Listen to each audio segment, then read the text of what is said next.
Good day everyone, my name is Rex Magdaluyo from Bachelor of Science in Electrical Engineering 1A. At ngayon naman, ipapaliwanag ko sa inyo ang derivatives of trigonometric functions. May problem tayo dito, find the derivatives fy is equals to 2 sine 3x squared. So, maraming formula ang trigonometric functions at ang napili ko ay ang formula ng sine.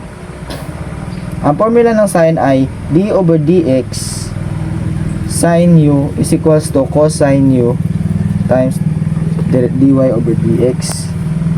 I-substitute na natin siya. Ay hanapin muna natin ang u. Ang u ay ito ang ating 3x squared. So dy over dx is equals to 2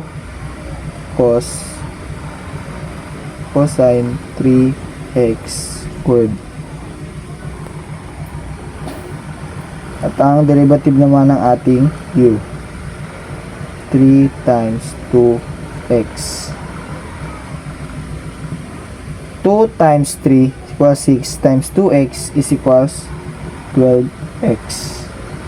Cos baba lang natin to siya, 3x squared.